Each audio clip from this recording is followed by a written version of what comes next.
Yo, what is up guys? It's me, Exactly. Man, it's been quite some time since I said that on this channel, but we are back with another video today. Sorry about the absence of videos on the channel over the past couple of weeks. As you guys might be able to tell, the setup, the room I'm in is completely different, and that's because I was busy moving over the past couple of weeks, and when you're moving, you really don't have time to make videos, even more so when you don't have internet. But we got internet now, and for the past couple of days, I have been working extremely hard on this video. Guys, the videos that I have been uploading ever since I returned from the break that I took have taken me a lot of time and effort to make. Like, these videos, these longer videos, it's no joke editing these things. So if you guys could, I would really appreciate it if you could smack that like button, as well as leave some comments down below, as with this whole YouTube thing, not going to lie, interaction with the videos does help the video get seen by more people, which in turn helps the channel grow,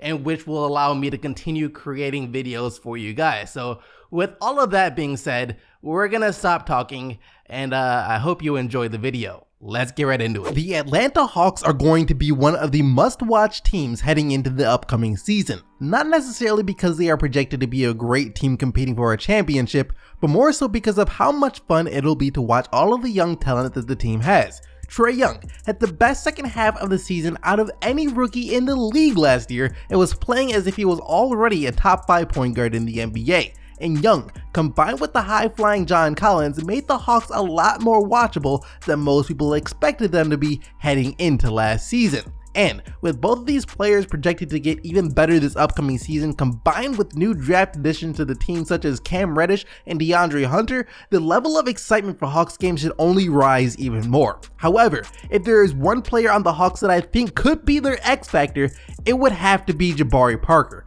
the once all-star level forward who, after a myriad of injuries, has still been looking to find his footing in the NBA. Last year, he split time playing for the Washington Wizards and the Chicago Bulls, putting up around 15 points and 7 rebounds per game for both teams. However, on the defensive end as well as on the perimeter, Parker struggled big time, only shooting 30% from 3 and giving minimal at best effort when it came to defense. So this season, if Parker can improve on his outside shooting and up his overall effort level, I think Hawks fans could be pleasantly surprised by the former number 2 overall draft pick. After a dysfunctional overall season, the Boston Celtics should be a bit more stable now that both Kyrie Irving and Terry Rozier have left town. And with a projected starting lineup of Kemba Walker, Jaylen Brown, Gordon Hayward, Jason Tatum, and Enes Kanter, it'll be interesting to see how the Celtics form their offense. And speaking of offense, a key for the Celtics this season will be how much better Jaylen Brown has improved his offensive game. He's not going to be the first option or even the second or third option on the team, as Hayward, Walker, and Tatum should be getting the lion's share of shot attempts. So for Brown, his ability to continue to defend and compete on an elite level will be critical. Even more important though will be if Brown turns into a player who was able to stretch the floor more efficiently than he was able to do last year. While he did manage to shoot nearly 40% from 3 during his 2017 campaign, that number dipped to just 34% in 2018. And Brown spacing the floor and requiring defenses to not simply leave him open will be crucial for Boston's offense this upcoming season. With Kevin Durant out, this won't be the year that the Brooklyn Nets look to win at all. That being said, they should still be a team that others have to look out for in the East. And the player that I think could make the biggest difference for the Nets in determining how far they go this year is Torian Prince. The former Atlanta Hawk was quietly one of the best shooters that the league had to offer last year, nearly connecting on 40% of his shots from beyond the arc while averaging 13.5 points per game in under 30 minutes of action. And with the absence of Durant, there will be plenty of opportunities for Prince to step up and have some big nights for Brooklyn. The Charlotte Hornets had one of the more perplexing off seasons compared to their rivals, offering Kemba Walker way less than a max contract and then trading him to the Boston Celtics in exchange for backup point guard Terry Rozier left the rest of us dumbfounded. And while all eyes will be on just how much Rozier lives up to the $80 million contract that Michael Jordan handed him,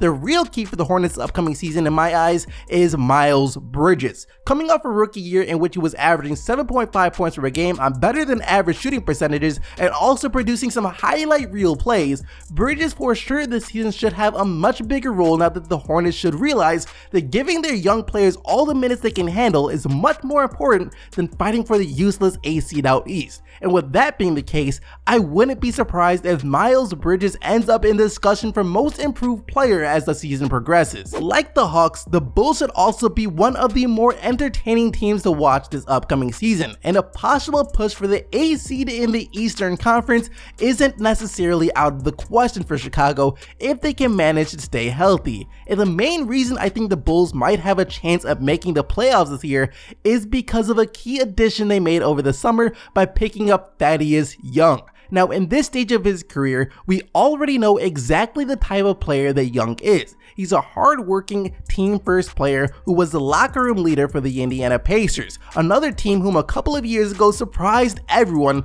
by being a lot better than they were projected to be. The leadership of Thad Young having a big part to do with that. And for a Bulls team who has had numerous locker room problems due to the lack of leadership over the years, whether or not Thaddeus Young can corral the troops and lead this team is for sure going to be the thing to look out for the most with Chicago in 2019. Even though Colin Sexton quietly put together an amazing rookie year for Cleveland, the Cavs still aren't expected to be very good at all this year. They drafted another point guard in Darius Garland back in June, so it will be interesting to see how and if he and Sexton managed to play off each other. But other than that, Cleveland didn't do much else. So with that being said, I think the key player to watch out for the Cavs this year is Cedi Osman, the player LeBron James referred to as his rookie during his second stint with the Cavs. And Osman did show flashes of what he can be at times for the Cavs last year, putting together a solid overall season where he averaged 13 points, just under 5 rebounds, and 2.5 assists per game. The only question now is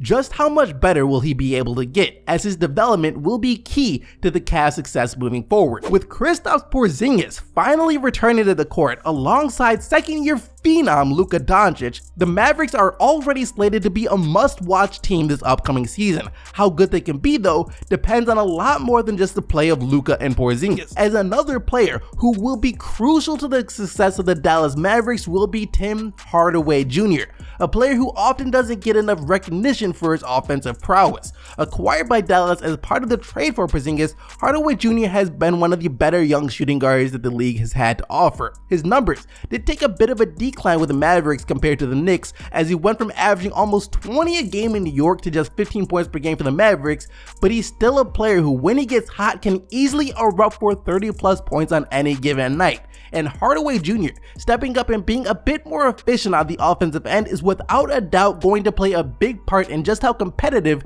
the Mavericks will be next season. After a very impressive year with a battle with the Golden State Warriors for the first seed out west, the Nuggets, once again led by Nikola Jokic, are going to be one of the best teams in the league this upcoming season. And while Denver is 100% the Joker's team, the player that they will be relying on the most this upcoming season to improve is Jamal Murray. Now, Murray is already an exceptional young player, which is why Denver felt comfortable giving him a max contract extension this summer. But his overall efficiency could use a bit of work, as Murray last season always seemed to be a player who was either really good or just couldn't get anything going at all. And having him be on most nights as opposed to off is going to be critical to how good Denver can be. Since they didn't make any massive moves over the summer in order to improve from the 41-41 record that they ended the 2018 season with, the Detroit Pistons are primarily going to have to rely on the players they already have improving in order to climb the ladder in the Eastern Conference. And one player in particular who will need to have a breakout season for that to happen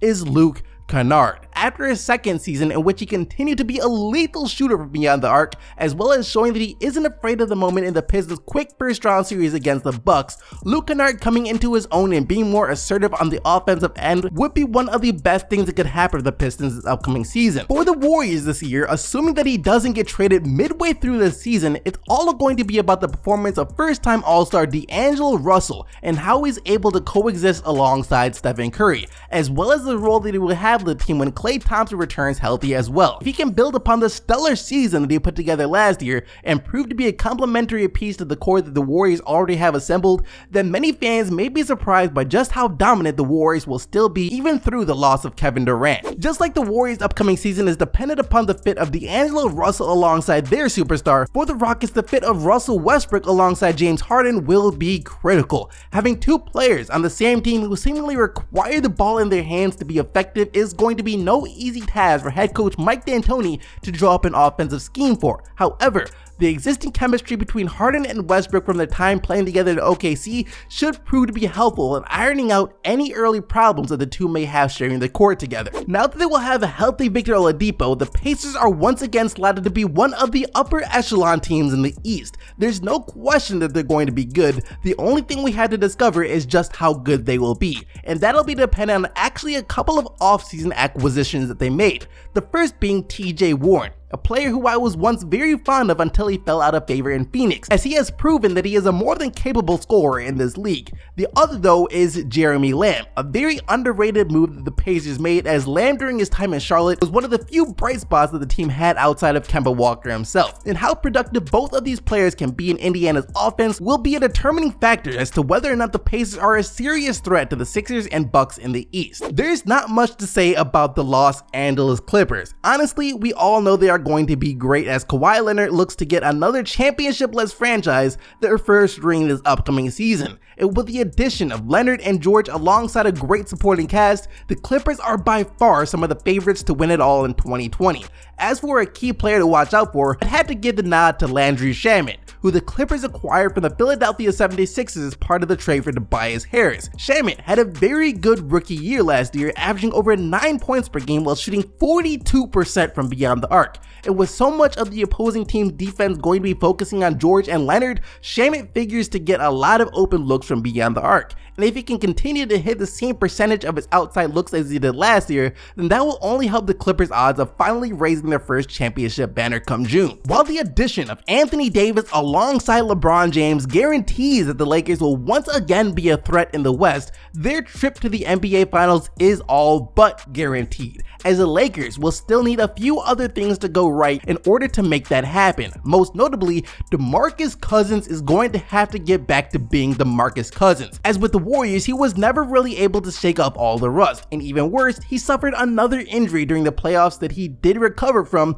but not to the point where he was of much help during the NBA Finals. However, if Cousins can return to even 80% of the player that he was before the injury for the Lakers, then it'll be a huge help in raising LA's chances of making it back to the finals for the first time since the days of Kobe Bryant and Paul Gasol. For the first time in a long time, I think the Grizzlies will be a very fun team to watch. Not that I think many fans are going to watch them solely because of how small of a market Memphis is, and you're not going to see them getting many national televised games, if any at all. But the fans who do watch the games will be able to enjoy them a lot more this upcoming season compared to recent years due to the expected improvement from rookie standout Jaren Jackson Jr. combined with their newest rookie Ja Morant. And while that duo will undoubtedly be fun to watch, another player to watch out for from Memphis is Josh Jackson. Now, Josh Jackson has had his share of ups and downs during his short career thus far, with far more ups than downs. However, the potential is still there, and should that potential pay off, then he could be the perfect complementary piece to the likes of Triple J and Morant. Fresh off acquiring multiple-time All-Star Jimmy Butler, the Miami Heat should once again be back in the playoffs out east this year. However, while they managed to land Butler, the Heat have failed so far to put that second star next to Butler to really catapult Miami towards the top of the East. So for now,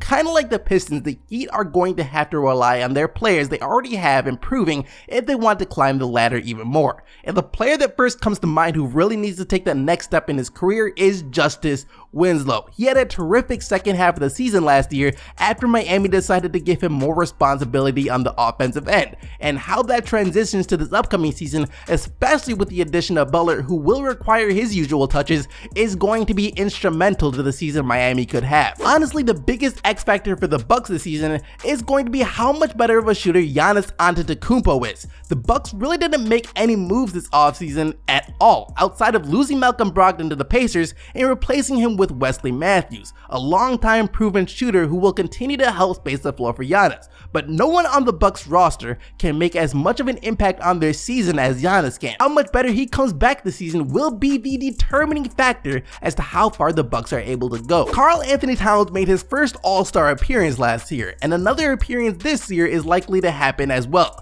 And while All-Star appearances are great, actually being on a competitive team with playoff aspirations is even better. Unfortunately though, that seems unlikely to happen for the Wolves as they are right now. That is, unless Andrew Wiggins starts looking more like the player he is capable of being and lives up to the massive contract that the Wolves threw his way 2 summers ago. If Wiggins can give effort on the defensive end and be far more efficient on the offensive end, as well as be even slightly more of a playmaker, then who knows? They still most likely won't make the playoffs with the personnel on the roster, but at the very least, it will once again give hope to a fan base whose patience has to be running thin. While the Grizzlies, Bulls, and Hawks are all going to be super fun teams to watch, even they pale in comparison to the show that the New Orleans Pelicans are going to be putting on this year. As even though the Pelicans were forced to trade away one of the best players in the NBA in Anthony Davis, it could be argued that they came out better for it anyways, as not only did they somehow land the #1 pick in the draft to select Zion Williamson,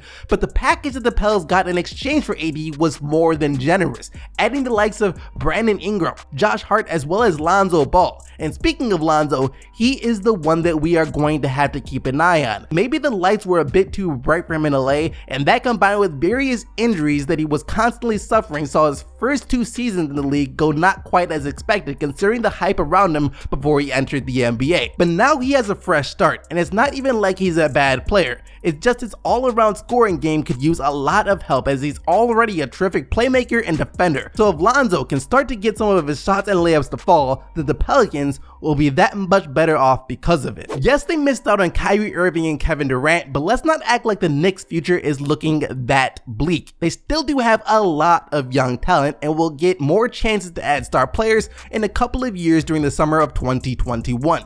As for now though, they're going to have to work with what they have, and as I mentioned, what they have isn't that bad. They have an interesting mix of young talent plus the addition of Julius Randle, who was a pleasant surprise for the Pelicans in the absence of AD last year. One player to look out for in particular though for the Knicks will be second-year guard Alonzo Trillo, who was in my opinion one of the best stories in the league last year, as even though he had to make the team via means other than the draft due to poor decision making on the part of his father, Trillo still put together a very impressive season for the New York Knicks, averaging basically 11 points per game in just 22 minutes of action, while at the same time shooting 45% from the field and 40% from 3. And while the Knicks are by no means expected to be competing for a playoff spot in the East, Trillo's progression as a player will for sure give Knicks fans plenty to smile about not just this season, but well into the future as well. For the OKC Thunder, the player to watch is going to be Shai Gilgeous-Alexander, a player whom the front office and coaching staff of the Clippers absolutely fell in love with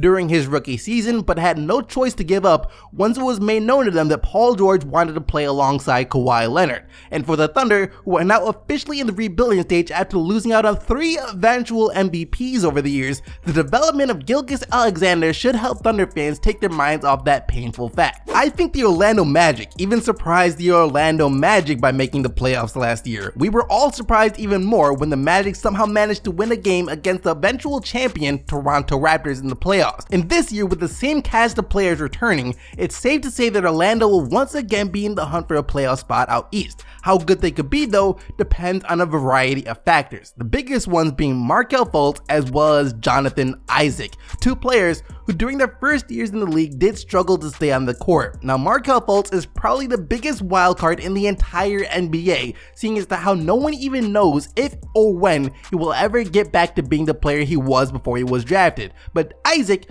figures to be a safer bet when talking about players Orlando will need to step up the most in order to improve their standing, as after a very disappointing rookie season where he only played in 25 games, Isaac started to figure things out a bit more as the season progressed last year, averaging 10 points, 5 rebounds, and 1.5 blocks per game. And for a player with the potential to be a threat not just on the offensive end, but the defensive end as well, if Isaac lives up to that potential, the Magic could once again be a lot better than people think they will be heading into the season. Similar to the Bucks, the biggest X factor for the Sixers will be whether or not Ben Simmons improves his jump shot at all. I don't think anyone is expecting Ben Simmons to start launching threes this upcoming season, but even adding a respectable 15-foot jumper to his arsenal would be huge in helping the Sixers get over the hump in the playoffs this year. He has every other part of his game down pat. Now the Sixers just have to wait and see if the work Simmons has been putting in over the offseason translates onto the court. Honestly, I'm not quite sure what's going to have to happen in order for the Suns to turn this ship around.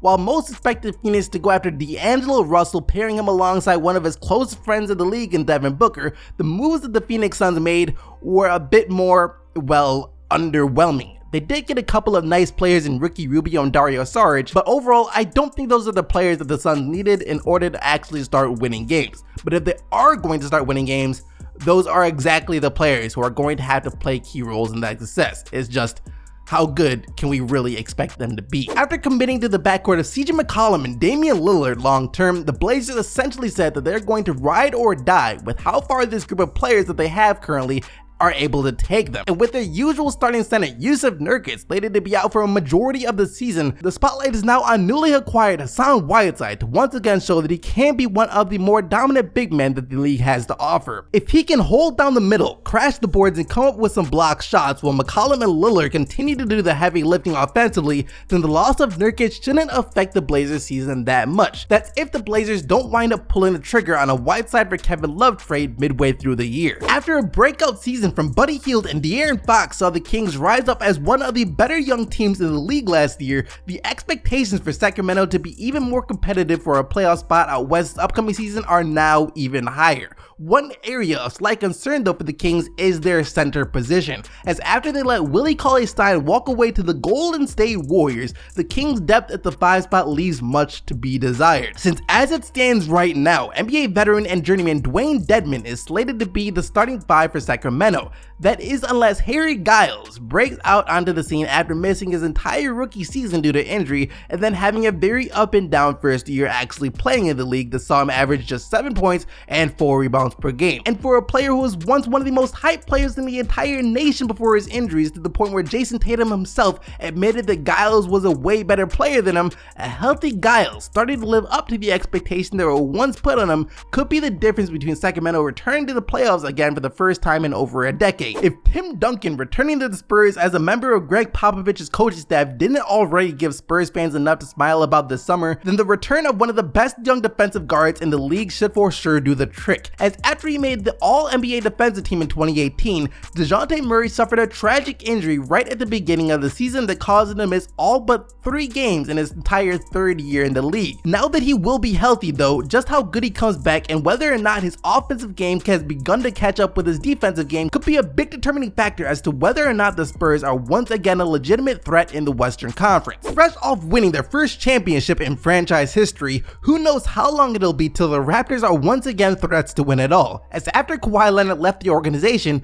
Toronto is now in search of answers to fill the void in which he left. And while the continued growth of Pascal Siakam will give Raptors fans plenty to cheer about over the course of the next 82 games, they will need another one of the young players to make the same kind of leap that Siakam did last year if they want to remain ultra competitive in the East. And that player is none other than OG Anunoby, who had plenty of ups and downs during his first couple of years in the league, battled some injuries last year that kept him out of the rotation periods of time, but he has always been a player whom Raptors fans, even before Kawhi came to Toronto, thought could be a player similar to Leonard himself, as he has the frame and defensive ability to be a great wing in the league. It's just all about staying healthy as well as developing his offensive game, and whether or not a full year of watching Kawhi himself work wore off at all on OG though is what we will have to wait to find out. Even though the Jazz have made the playoffs for the past couple of years post Gordon Hayward and have been regarded as one of the better teams in the West for the past couple of years as well, they show just how discontent they have been by mixing things up quite a bit, adding tons of proven veterans to the roster such as Bojan Bogdanovic,